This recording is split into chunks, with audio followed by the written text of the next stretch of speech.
హనుమంతుడు ఈమె సీత అని నిశ్చయించుకొని ఆ వృక్షం మీద కూర్చున్నాడు. తత కుముద షండాభో నిర్మలం నిర్మలోదయ ప్రజగామ నభశ్చంద్రో హంసో నీల నివోదకం. అత కుముద షండాభః అంటే కలువలు, కుముదాలు అంటే కలువలు, అలాంటి ఆవహ వాటి యొక్క గ్రూప్, అలాంటి కాంతి కలిగిన వాడు, కలువల సముదాయము వంటి కాంతి గల కాంతి వంటి కాంతి, వాటికి ఎలా ఉంటుందో కాంతి అలాంటి కాంతి కలిగిన నిర్మలోదయ చంద్ర ఎట్లాంటి వాడు, నిర్మలోదయ నిర్మలమైన ఉదయం కలిగిన చంద్రుడు ఎట్లా ఉంటాడో అట్లాంటి. ఏంటి ఇవన్నీ దేని గురించి చెప్తున్నాడు? తర్వాత నభః ఆకాశాన్ని గురించి చెప్తున్నాడు. ఆకాశం ఎట్లా ఉన్నది అంటే చాలా నిర్మలంగా, తెల్లగా, హంసలాగా. తర్వాత చంద్రునిలాగా నిర్మలంగా ఉదయించేటప్పుడు చంద్రుడు ఏ రకంగా ఉంటాడో అట్లాంటిది. కలువలు ఏ రకంగా కాంతి కలిగి ఉంటాయో అలాంటి కాంతి కలిగిన నీలం ఉదకం ఇవ నీలవర్ణంలో ఉన్న అంటే ఇతను ఎట్లా ఉన్నాడు అంటే, ఇప్పుడు నీలవర్ణంలో ఉన్న జలంలో హంస ప్రవేశిస్తే ఎట్లా ఉంటుంది, ఆ రకంగా ఇతను నిర్మలమైన ఆకాశంలో ప్రవేశించాడు అని చెప్తున్నాడు అన్నట్టు. అంటే ఇతను హనుమంతుడు ఆకాశాన్ని పొందాడు. ఆకాశం ఎట్లా ఉన్నది? నీలవర్ణంలో ఉంది. ఇతను తెల్లగా ఉన్నాడు. ఇతను చంద్రునిలాగా కలువల కాంతి ఏ రకంగా ఉంటుందో ఆ రకంగా చంద్రునిలాగా ఉండి ఆకాశంలో ప్రవేశించాడు. ఆకాశము నీలవర్ణంలో ఉంది. సాచివ్యం ఇవ కుర్వన్ అంటే ఒక రకంగా ఏం చెప్తున్నాడు, ఇతన్ని తెల్లగా ఎందుకు పోలుస్తున్నాడు అంటే, దీనికి కారణం ఏంటి అంటే, ఇతను సీత అని నిశ్చయించుకున్నాడు కాబట్టి చంద్రుడు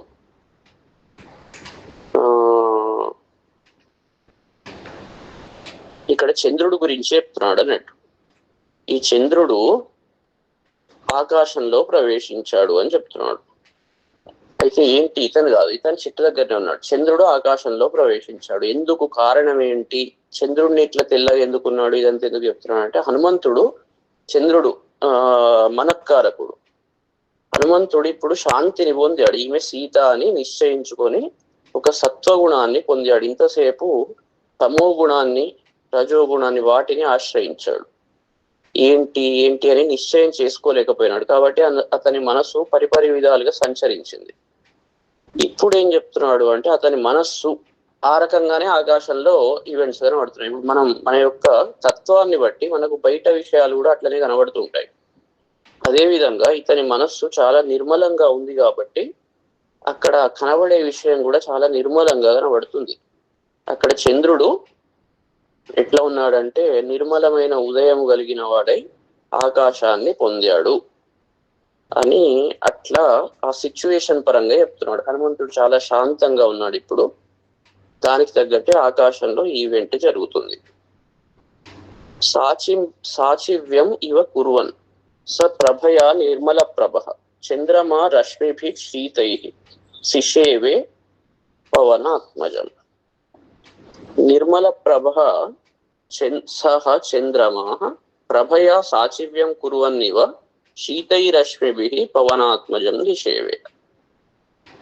మంచి స్వచ్ఛమైన కాంతి కలిగిన చంద్రుడు తన ప్రభతో, తన కాంతితో సాచివ్యం కుర్వన్నివ, సాచివ్యం అంటే సహాయము, సచివుడు అంటే సహాయము చేసేవాడు, మినిస్టర్, సహాయం చేస్తుంటాడు అతను తన మంత్రశక్తితో. సాచివ్యం కుర్వన్ ఇవ చేసేవాణిలాగా, చేయుచున్న వాణిలాగా. కుర్వన్ అంటే ప్రజెంట్ పార్టిసిపుల్. వాళ్ళే శీతైరశ్మిభి పవనాత్మజం శిషేవి, దానికి తగ్గట్టు అతన్ని చల్లబరుస్తున్నాడు. చల్లని కిరణాలతో హనుమంతుణ్ణి సేవిస్తున్నాడు అని చెప్తున్నాడు. సదర్శ తత సీతాం అంటే అర్థం ఏంటి అంటే, ఇతని మనసుకు తగ్గట్టే ఆకాశంలో చంద్రుడు తన చల్లని కిరణాలతో హనుమంతుణ్ణి సేవిస్తున్నాడు అంటే మనసును చల్లపరిచాడు అన్నట్టు. స దదర్శ తతసీతాం పూర్ణచంద్ర నిభాననాం శోకభారై ఇవన్యస్తాం భారై నావం ఇవాంభసి. అప్పుడు హనుమంతుడు పూర్ణచంద్ర నిభాననాం భారై అంభసి న్యస్తాం నావమివ శోకభారై న్యస్తాం సీతాం దదర్శ. అప్పుడు హనుమంతుడు సీతను చూశాడు. సీతాం దదర్శ. ఎట్లా ఉంది ఆమె అంటే శోకభారై న్యస్తాం, దుఃఖ భారాలతో దుఃఖంతో కృంగదీయగబడ్డది. ఆమె పరిస్థితి ఎట్లా ఉన్నదంటే బాగా దుఃఖంలో ఉన్నది కాబట్టి కృంగిపోయింది. అది ఎట్లా ఉన్నది ఇంకా పూర్ణచంద్ర నిభాననాం, పూర్ణచంద్రునితో సమానమైన ముఖము కలిగి ఉన్నది, చాలా అందంగా ఉన్నది, అన్ని కళలతో కూడి ఉన్నది ఆమె ముఖం. భారై అంబసిన్యస్తాం, బాగా భారంతో నీళ్లల్లో కుంగిపోతే నావ ఏ రకంగానైతే ఉంటుందో ఆ రకంగా ఈ శోక భారంతో కుంగిపోయింది. ఆమె నావలాగా ఉంది, నావతో పోల్చాడు ఇక్కడ ఎవరు సీత. అయితే దుఃఖ భారంతో కుంగిపోయింది. ఇక్కడ నావకు దుఃఖం ఏంటి, భారం ఏంటి అంటే దాని మీద బాగా బరువులు పెడితే నీళ్లలో ఎట్లనైతే కింద పడి కుంగిపోతుందో ఆ రకంగా సీత కూడా శోక భారంతో దుఃఖ భారంతో కృంగిపోయింది చెప్తున్నాడు. తర్వాత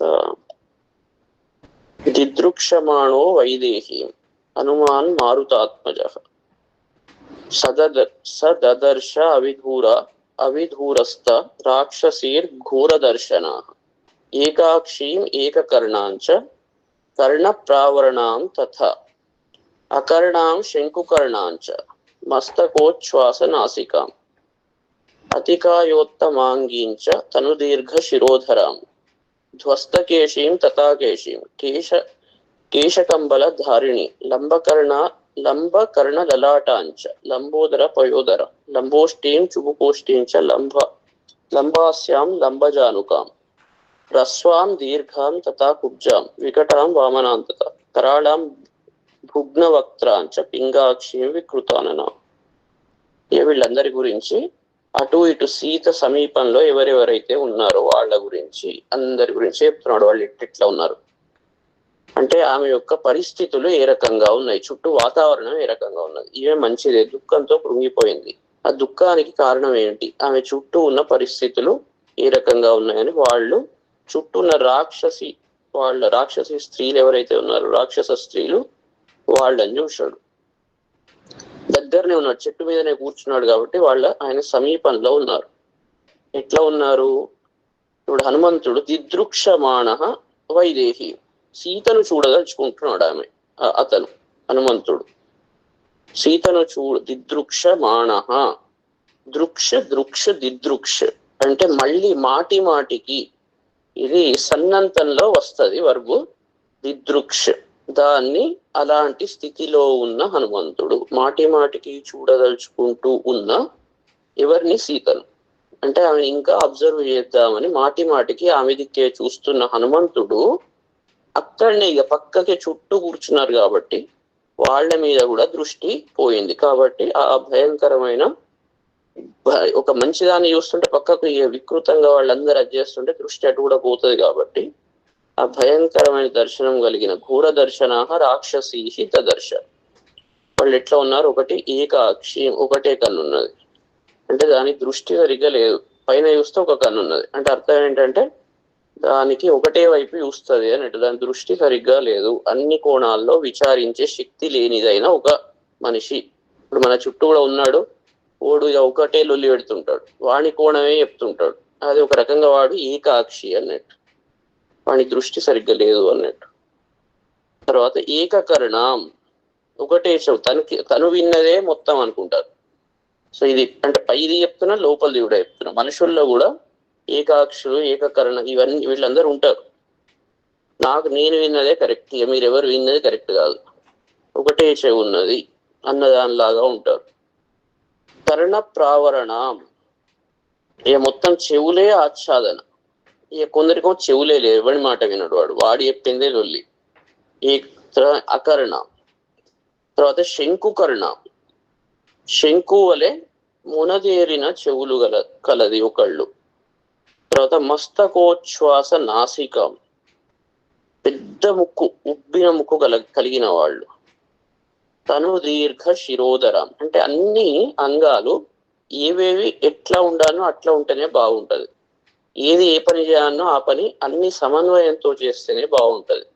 ఒకటి ఎక్కువ ఒకటి తక్కువ చేస్తే సమన్వయం ఉండదు. కాబట్టి మనం ఏదైతే ఇంద్రియాలు ఉన్నాయో ఆ ఇంద్రియాల నుంచి వచ్చే ఏదైతే ఇన్ఫర్మేషన్ ఉంటుందో అన్నింటిని ఏ అంగం ఎట్లా ప్రాసెస్ చేయాలి ఏంటి ఓపికతో అన్ని సద్గుణ లక్షణాలతో చేసినప్పుడు చాలా అందంగా మనం ఒక స్థితిలో ఉండగలుగుతాం, నిర్ణయం తీసుకోగలుగుతాం.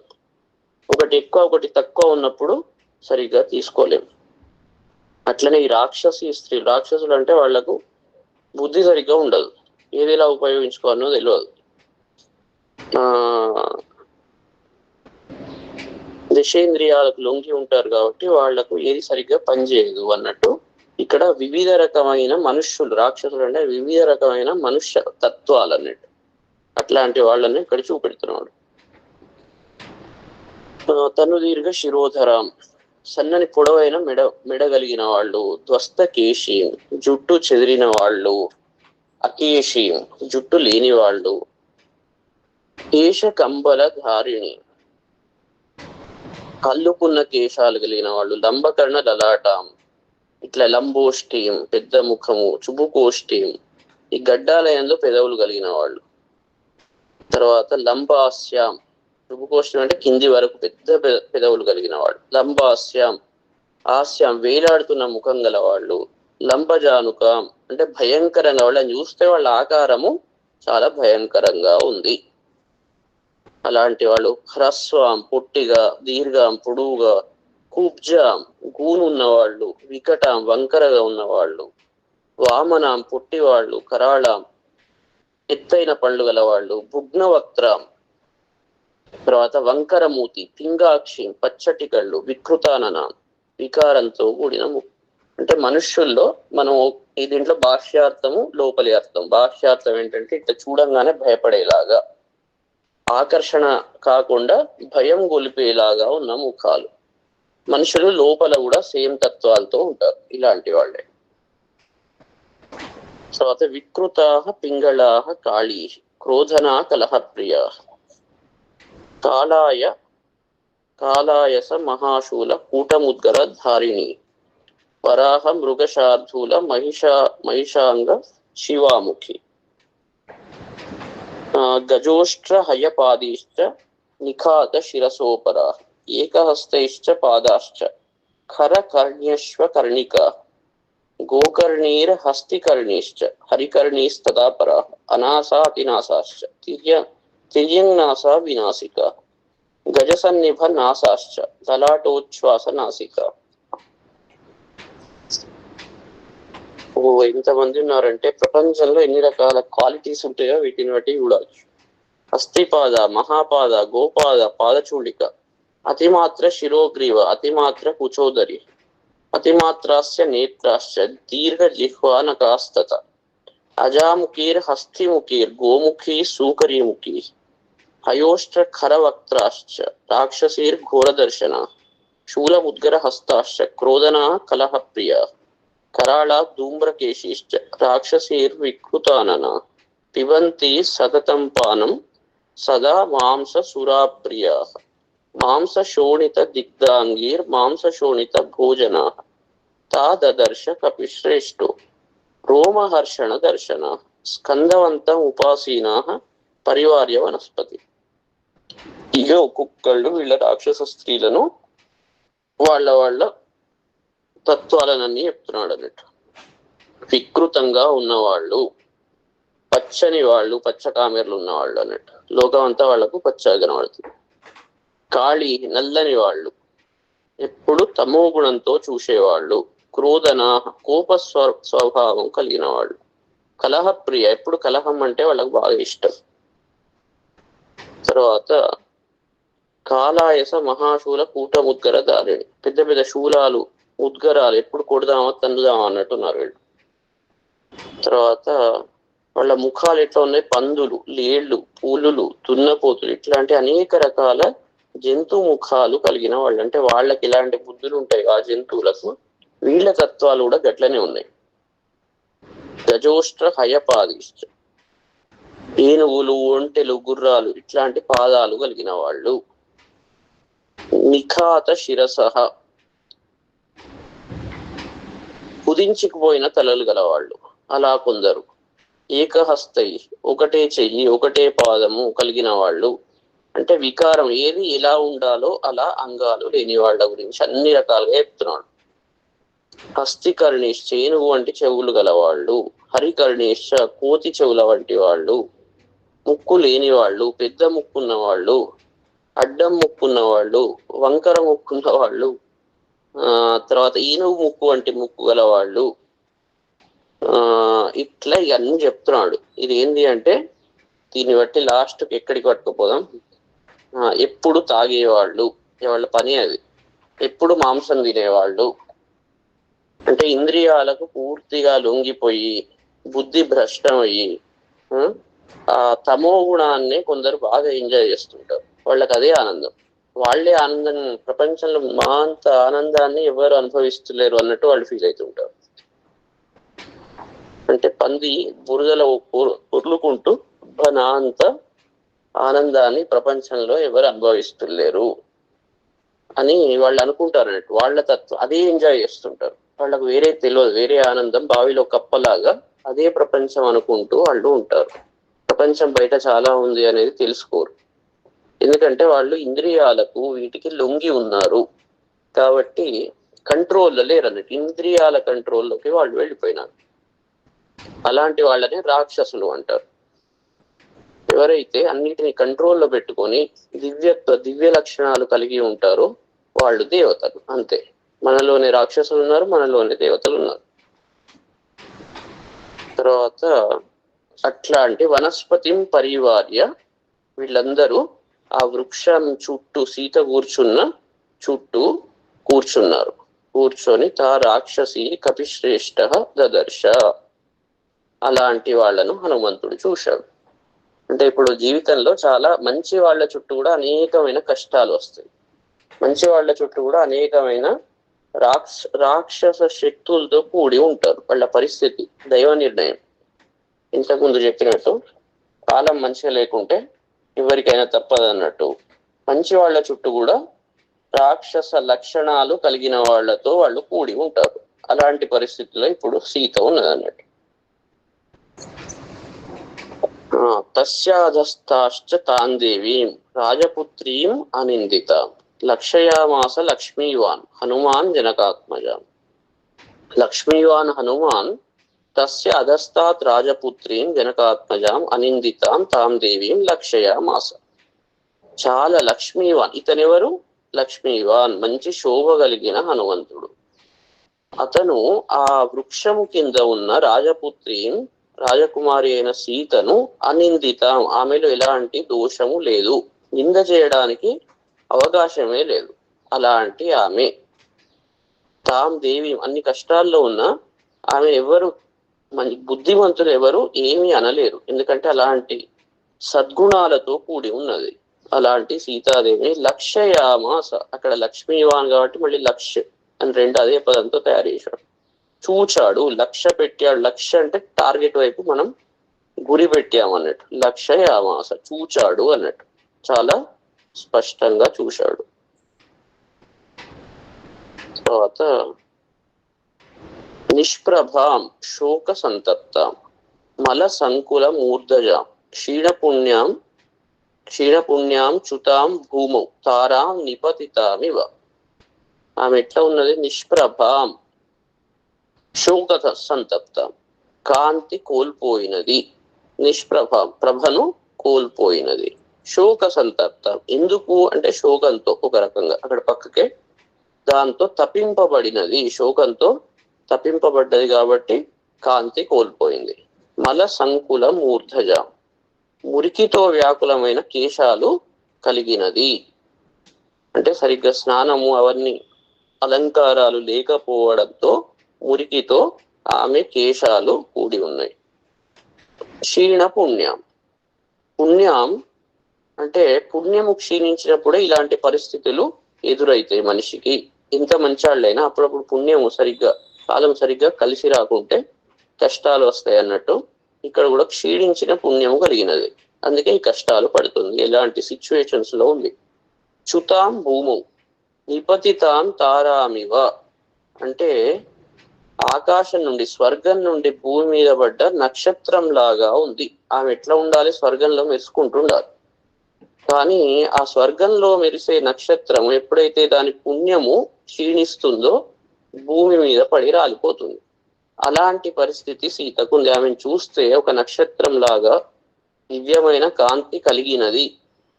కానీ పరిస్థితి ఇప్పుడు మాత్రం అలాంటి అందంతో ఉంది, అలాంటి సద్గుణాలతో ఉంది. ఇక్కడ అందం అంటే బాహ్య సౌందర్యము, అంతఃసౌందర్యము ఆ రెండు కలిగినది. ఆకాశంలో ఉండాలి ఒరిజినల్ గా మెరుసుకుంటే అందరూ ఆమెను చూసి దండం పెట్టాలి. కానీ పరిస్థితి ఇప్పుడు ఏంది? కింద పడ్డది, ఇలాంటి కష్టాల్లో ఉన్నది. కాబట్టి భూమి మీద పడ్డ నక్షత్రం వలె ఉన్నది అని అంటున్నాడు, కంపేర్ చేస్తున్నాడు. చారిత్ర వ్యపదేశాఢ్యాం భర్తృదర్శన దుర్గత భూషణై ఉత్తమైర్హీన భర్తృవాత్సల్య భూషణ. చారిత్ర వ్యపదేశాఢ్యాం ఆమె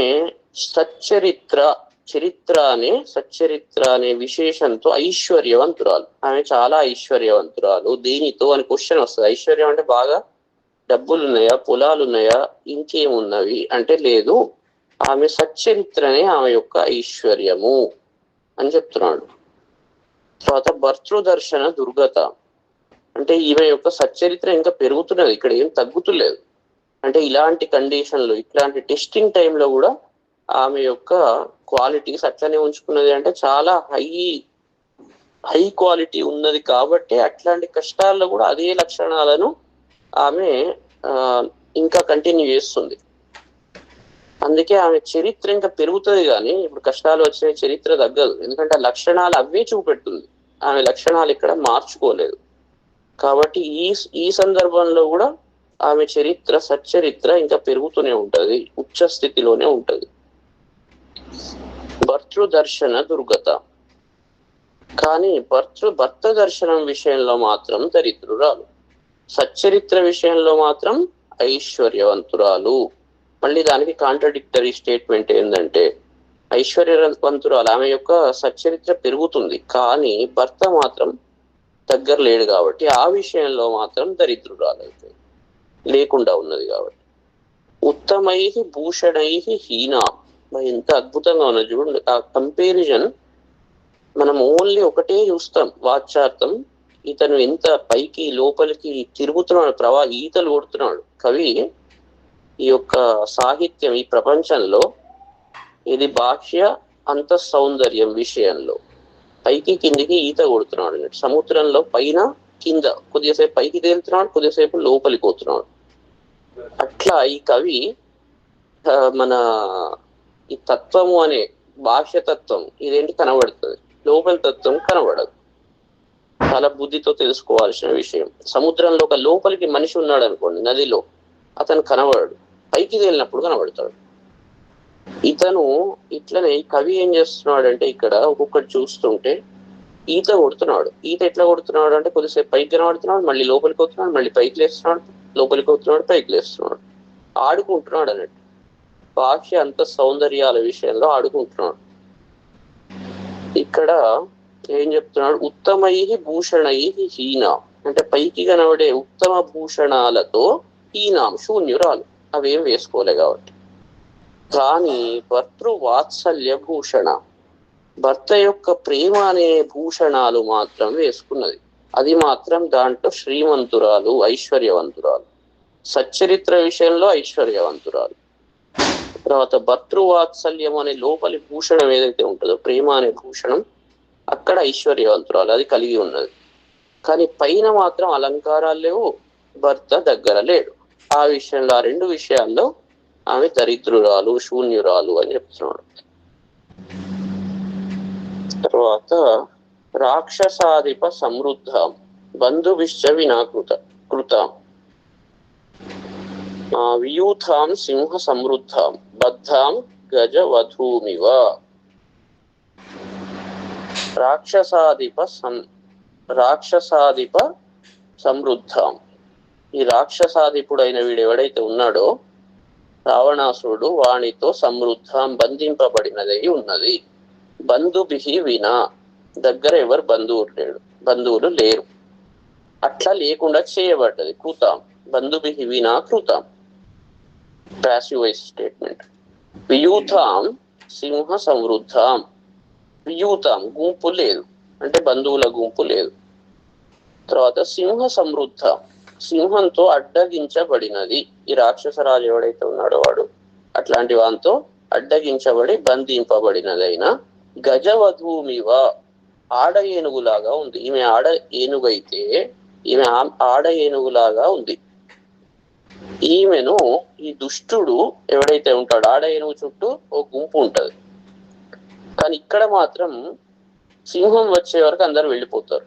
ఆ సింహం లాంటి వీడు దుష్టుడు హింస చేసేవాడు. సింహ అనే పదం హింస అనే పదం నుంచి వచ్చింది. అటు తిరిగి సింహ హింస, మన సింగపూర్ అనే పదం లేదా సింహపురి. సింహ అనే పదము హింస చేస్తుంది కాబట్టి, అందరినీ పీడిస్తుంది కాబట్టి దాని పేరు సింహ అయింది. కశ్యప పశ్యకోపవతి యత్ సర్వం పరిపశ్యతి సౌక్ష్మ్యాత్ అని. ఇది కశ్యప అనే శబ్దం ఏ రకంగానైతే పశ్యక అనే శబ్దం నుండి వచ్చిందో అదే విధంగా ఇక్కడ కూడా సింహ అనే పదం హింస నుంచి వచ్చింది, హింస చేస్తుంది కాబట్టి. కశ్యపుడు అంటే ఇప్పుడు సారథి కశ్యప గోత్రం. పశ్యక అంటే చూసేవాడు అన్నట్టు. పశ్య అంటే చూడడం. యత్ సర్వం పరిపశ్యతి సౌక్ష్మ్యాత్ అంటే ప్రతి విషయాన్ని అన్ని కోణాల్లో సూక్ష్మ దృష్టితో ఎవరైతే చూస్తారో వాడు పశ్యకుడు.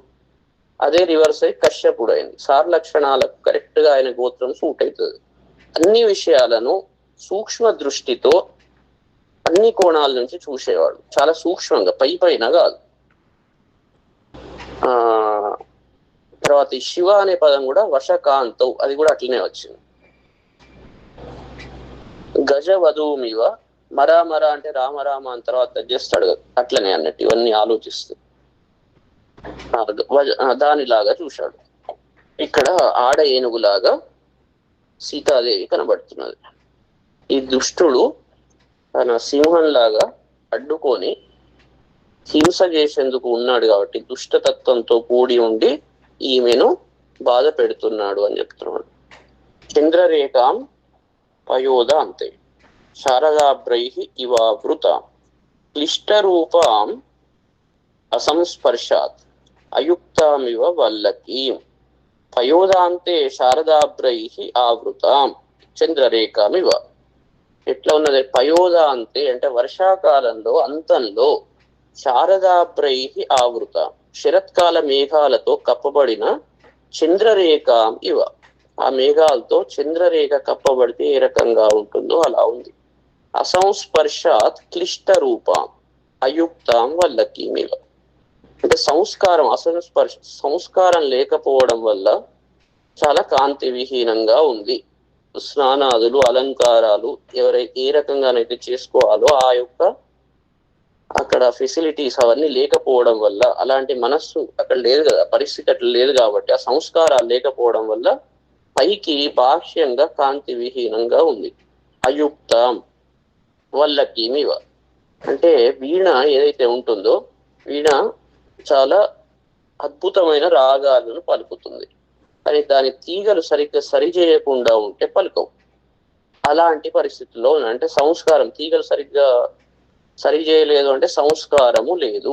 సంస్కారం లేకపోయే వరకు తీగలన్నీ లూజ్ అయ్యే వరకు దాంట్లో నుంచి రాగము సరిగ్గా రావడం లేదు. ఆ రకమైన పరిస్థితుల్లో ఉంది. చంద్రరేఖ బాగానే ఉంటది, కానీ మేఘాలతో కప్పబడ్డది.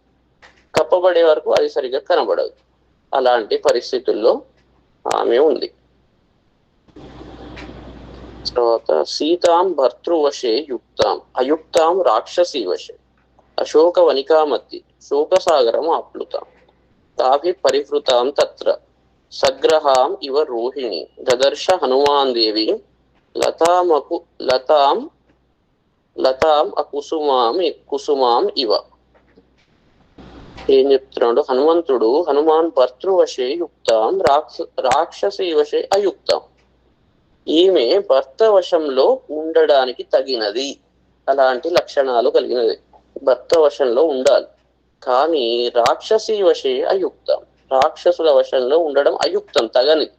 మనుష్యులు కూడా అందరూ భగవంతుడి కంట్రోల్లో ఉండాలి, గురువు కంట్రోల్లో ఉండాలి. కానీ వాళ్ళు తన యొక్క ఇచ్ఛానుసారంగా ఇంద్రియాల కంట్రోల్లో ఉండడం తగదు. ఇంద్రియ శక్తులు రాక్షసులు లాంటివి, వాటి కంట్రోల్లో ఉండదు, దైవ వశంలో ఉండాలి అని మనం ఇక్కడ కూడా ఎట్లయితే అంటాము, ఇక్కడ అదే చెప్తున్నాడు.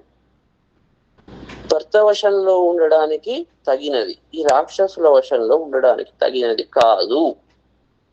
అశోక వనిక మధ్య శోక సాగరం, ఈ అశోకవనంలో మధ్యలో ఉండి శోక సాగరం, శోక సముద్రంలో మునిగినది. అశోక శోక దానికి చూడండి ఆ పదాలు. అశోకవనంలో ఉంది కానీ శోక సాగరంలో మునిగింది. ఉన్నదో అశోకవనంలో, కానీ ఆమె పరిస్థితి చాలా కఠినంగా ఉంది. తత్ర తాభిహి పరివృతం, అక్కడ ఈ రాక్షస స్త్రీలతో చుట్టుకొనబడినది. సగ్రహాం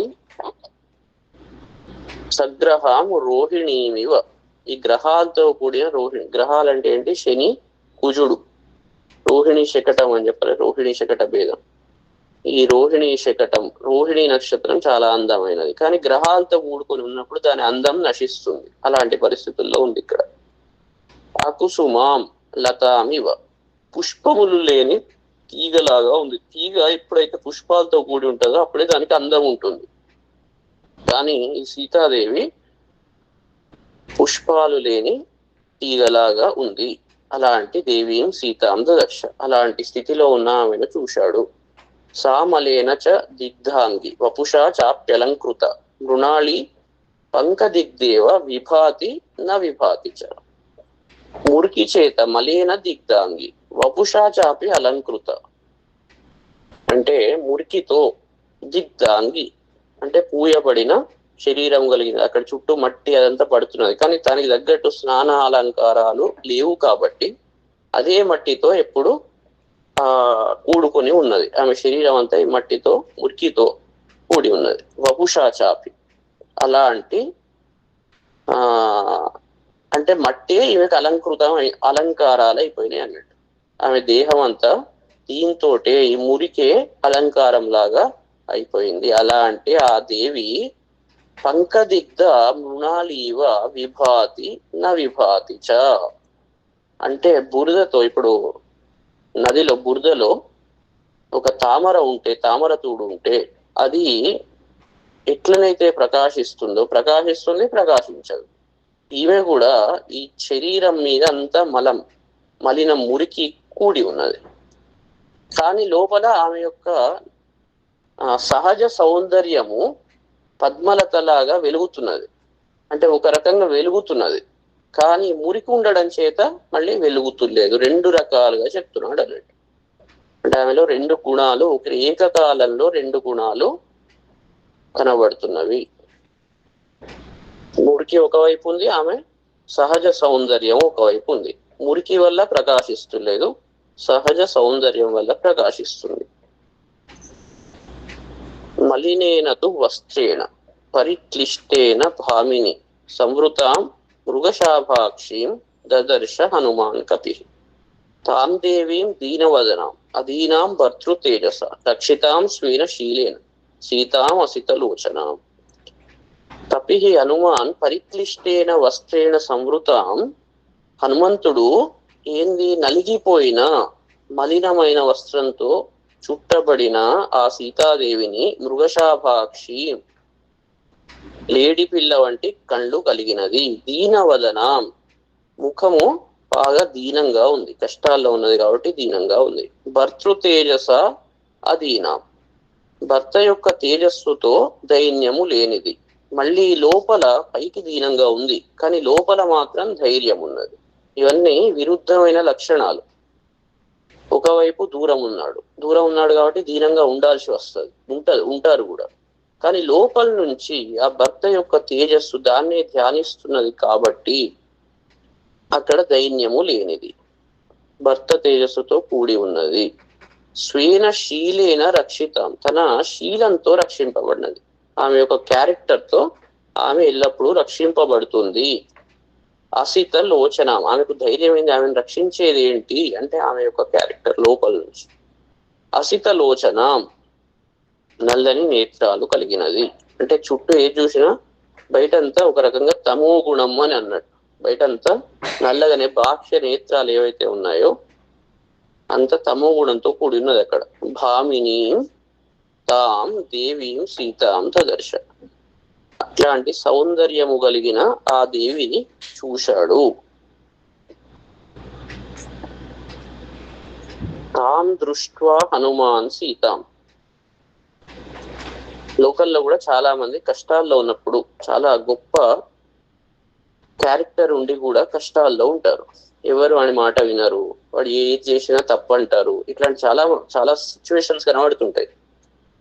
కానీ పైకి చూసేందుకు అట్లా ఉన్న దీనంగా కనబడుతున్నా ఆ లోపల ఉన్న దాని పట్టుదల అనుకోవచ్చు. తర్వాత తన భర్త యందు పాతివ్రత్యం, అంటే తన నియమాల యందు పాతివ్రత్యం, అటు ఇటు చించల బుద్ధి లేదు. ఇలాంటి కష్టాల్లో కూడా అదే పట్టుకొని ఉంటారు కదా. అలాంటి వాళ్ళు ఒక రకంగా పాతివ్రత్యం అనొచ్చు దాన్ని. అంటే తనను రక్షించే పతి ఏదైతే ఉంటాడో భగవతత్వాన్ని పట్టుకొని ఉంటారు. వాళ్ళు మంచి లక్షణాలను పట్టుకొని ఉంటారు. చుట్టూ ఎంత దుష్టులున్నా ఎలాంటి పరిస్థితులున్నా వదిలిపెట్టరు. ఆ ధర్మమే వాళ్ళ లోపల ఉన్న పట్టుదలని, ఆ పట్టుకొని ఉండే ధర్మమే వాళ్ళను రక్షిస్తుంటుంది అని ఇక్కడ సీత పరిస్థితిని మనం లోకల్లో చాలా కనబడుతుంటాయి. దాన్ని చెప్తున్నాడు. తాం దృష్ట్వా హనుమాన్ సీత మృగశాప నిభేక్షణ మృగకన్యాం ఇవ త్రస్తాం వీక్షమాణాం సమంతతః దహంతీం ఇవ నిశ్వాసై వృక్షాన్ పల్లవధారిణ సంఘాతమివ శోకానాం దుఃఖశోర్మి వివోత్తితాం. హనుమంతుడు మృగశాప నిభేక్షణ త్రస్తాం, ఆమె ఇక్కడ కంపారిజన్ కూడా చూడండి. మృగశాప నిభేక్షణం, ఆమె కళ్ళు ఎట్లా ఉన్నాయి, వేడి పిల్ల వంటి కళ్ళు ఉన్నాయి. త్రస్తాం, అందుకే అది ఇటు ఇటు ఇటు చంచలంగా తిరుగుతుంటాయి కళ్ళు, అందుకే భయపడ్డ దానిలాగా ఉంటుంది. ఇక్కడ కూడా ఆమె పరిస్థితి, ఆమె కళ్ళ యొక్క దృష్టి అటు ఇటు ఇటు అటు ఇట్లా చూస్తుంది కాబట్టి భయంతో ఆమె ఎట్లా ఉంది అంటే భయపడ్డ మృగకన్యామివ, భయపడ్డ ఆడపిల్ల ఆడలేడి పిల్ల వలె సమంతతః వీక్షమాణం, అన్ని వైపులా భయంతో చూస్తుంది. పల్లవధారిణ వృక్షాన్ నిశ్వాసయి దహంతీనివ, అక్కడ చెట్లకు ఏవైతే ఉన్నాయో మంచి చిగుళ్ళు వచ్చినాయి వసంతకాలంలో. కానీ ఆమె యొక్క బాధతో బయటికి వచ్చే నిట్టూర్పులు ఎట్లా ఉన్నాయంటే బాగా వేడితో కూడి ఉన్నాయి. బాధలో ఉన్నది కాబట్టి ఆ నిట్టూర్పులు ఎక్కువ విడుస్తున్నది, అవి చాలా వేడిగా ఉన్నాయి. ఆ వృక్షాలకు ఉన్న చిగుళ్లను ఈమె యొక్క నిట్టూర్పులు కాలుస్తాయా అన్నట్టున్నది పరిస్థితి అక్కడ. అంటే అంత లోపల బాధ ఉన్నది, బాగా శ్వాసను వదిలిపెడుతున్నది. అది చాలా అక్కడ వాతావరణాన్ని వేడి చేస్తున్నది. ఇవ శోకానాం సంఘాతమివ, శోకాల గుంప ఇది. అంటే ఆమె నుంచి వచ్చే ఆ బాధ ఎట్లా ఉన్నదంటే శోకాలన్నీ బయటికి వచ్చి బాగా పెద్ద గుంపులాగా తయారైంది. ఉత్తితాం దుఃఖస్య ఊర్మిమివ, పైకి లేచిన దుఃఖ తరంగం లాగా ఉన్నది. ఆమె నిట్టూర్పులు చూస్తే ఆమె లోపల నుంచి ఆమె ఒక సముద్రం అనుకుంటే ఆ సముద్రం నుంచి బయటికి వచ్చిన ఒక దుఃఖ తరంగం లాగా కనబడుతున్నది ఆ పరిస్థితి. అలాంటి స్థితిలో ఉన్నది అని అక్కడ వర్ణన చేస్తున్నాడు. ఆమె ఏడ్చుకుంటూ ఇట్లా బాధతో, ఇది ఏంది నా పరిస్థితి, నేను ఇట్లా ఎందుకున్నా, నేను ఇంత అది ఉంటే ఇట్లాంటి దీనికి ఎందుకు వచ్చాయి దుష్ట స్త్రీలతో అని లోపల బాధతో ఆమె ఏం చేస్తుంది, బాగా బయటికి ఇట్లా నిట్టూర్పులు వదిలిపెడుతుంది. అప్పుడు ఆమె ఒక సముద్రం లాగా కనబడి సముద్రం నుంచి దుఃఖము అని అలా లేచి పైకి ఎగురుతున్నది అన్నట్టు హనుమంతుడు తారకంగా ఉన్న సీతను చూచి ఏం చేశాడు, తాం క్షమాం సువిభక్తాంగి వినాభరణ శోభిని ప్రహర్షం అతులం లేపే మారుతి ప్రేక్ష మైథిలి. క్షమాం, భూదేవిలాగా ఉన్నది. మరి ఇంత జరుగుతున్నా వాళ్ళ మీద తిట్టుడు కొట్టుడు ఇట్లాంటివి ఏమైనా చేస్తున్నదా? లేదు. క్షమాం, భూదేవిలాగా ఓర్పుతో కూడి ఉన్నది. సువిభక్తం అంటే చాలా అందమైన దేనికది అంటే చాలా క్లియర్ గా ఉంది. ఆమె అవయవాలు మంచిగా విభజింపబడి ఉన్నవి అంటే చాలా అందంగా ఉన్నవి. వినాభరణ శోభిని అంటే ఆభరణాలు లేకపోయినా కూడా ప్రకాశిస్తుంది. కొందరు ఎన్ని ఆభరణాలు వేసుకున్నా బాగుండరు, కొందరు ఏం వేసుకోకున్నా చాలా అందంగా ఉంటారు. అట్లా వినాభరణ శోభిని, ఏవి వేసుకున్నా చాలా అందంగా ప్రకాశిస్తుంది. కొందరు డప్పు కొట్టుకున్నా కూడా చూడండి, ఆభరణాలంటే అన్ని చేసినా కూడా అందంగా కనబడదు. కొందరు ఏం చెప్పకున్నా చాలా అందంగా ఉంటారు. వాళ్ళ లక్షణాలే ప్రకాశిస్తుంటావు అన్నట్టు. అంటే సహజ సిద్ధమైన సౌందర్యము, శోభ, ఆ లక్షణాలు పైకేమో శోభ, శరీర ఛాయ, తర్వాత వాళ్ళ యొక్క లక్షణాలు కూడా ఏమి చెప్పకపోయినా, ప్రచారం చేసుకోకపోయినా అవి చాలా అందంగా బయటికి ప్రకాశిస్తవి. అదే విధంగా ఈమె ఆభరణాలు లేకపోయినా కూడా చాలా అందంగా ప్రకాశిస్తుంది. అలాంటి తాం మైథిలీం ప్రేక్ష చూచి హనుమంతుడు అతులం ప్రహర్షం లేపే. అతులం అంటే కొలువలేనిది అన్నట్టు, సాటి లేనిది, అలాంటి సంతోషాన్ని పొందాడు. దాన్ని ఇక ఫలానా దాంతో మనం పోల్చవచ్చా, ఉపమానం చెప్పవచ్చా అంటే లేదు. అలాంటి సంతోషం అంటే అతను ఆమె యొక్క పరిస్థితిని చూసి ఇంత కష్టాల్లో కూడా ఇంత ప్రకాశిస్తుంది. ఏ లక్షణాలు, బాహ్య సౌందర్యం గాని అంతః సౌందర్యం గాని చాలా అద్భుతంగా ఉన్నది అని ఒక ఆనందాన్ని పొందాడు. అసలు మనిషి అంటే ఇవే ఇట్లా ఉండాలి అని ఒక అది వస్తుంది కదా, అలాంటి ఆనందాన్ని పొందాడు. అలాంటి ఆనందాన్ని ఎట్లా కంపేర్ చేయాలి, దేంతో పోల్చాలి అంటే అతులం. ఇక నేను ఇక్కడ ఏం ఉపమానం చెప్పలేని పరిస్థితుల్లో ఉన్నా అని వాల్మీకి మహర్షి కూడా ఫీల్ అవుతున్నాడు.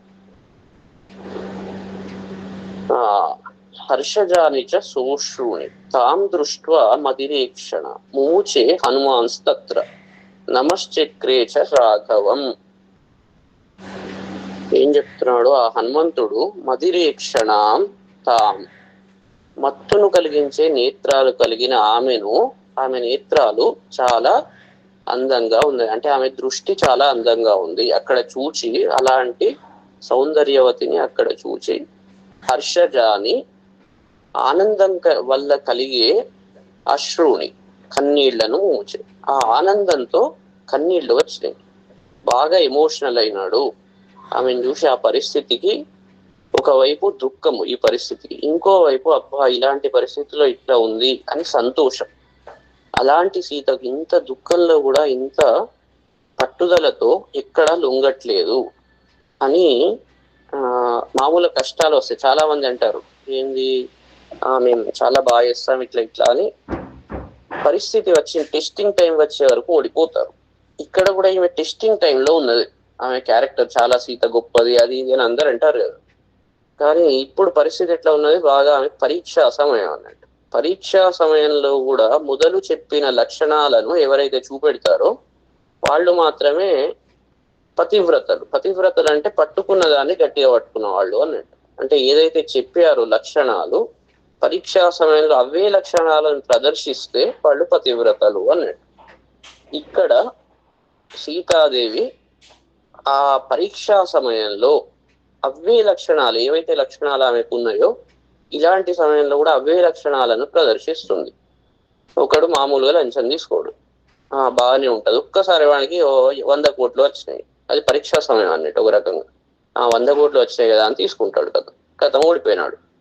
తన పాతివ్రత్య ధర్మము కోల్పోయినాడు అన్నట్టు అర్థం. అదే విధంగా మనిషికి జీవితంలో సహజ లక్షణాలు ఏవైతే ఉంటాయో ఆ లక్షణాలు పరీక్షా సమయంలో అవే లక్షణాలు ప్రదర్శిస్తేనే అతను పతివ్రత అన్నట్టు. ప్రదర్శిస్తులేడు అంటే అక్కడ ఓడిపోయినట్టు లెక్క. ఇక్కడ కూడా ఈమె యొక్క పాతివ్రత్య లక్షణం అంటే ఇలాంటి కష్ట సమయంలో కూడా తన సహజ లక్షణాలను కోల్పోలేదు, అందుకే ఆనందం పొందాడు. దాన్ని చూసి హనుమంతుడు చాలా గొప్పవాడు, అతను కూడా అలాంటి లక్షణాలు కలిగి ఉన్నవాడు కాబట్టి తనలాగా ఇంకొకళ్లకు అలా కనబడితే ఆనందం వస్తుంది. అట్లనే ఆనందంతో కన్నీళ్లను వదిలిపెట్టాడు. వదిలిపెట్టి అబ్బా రాముణ్ణి మళ్ళీ చేరుకున్నాడు. రాముణ్ణి ఆలోచించి రామునికి కూడా నమస్కారం పెట్టాడు.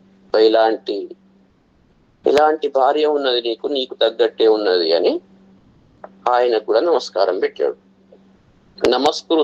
నమస్కృత్వాచ రామాయ లక్ష్మణాయ చ వీర్యవాన్ సీతాదర్శన సంహృష్టో హనుమాన్ సంవృతో అభవత్.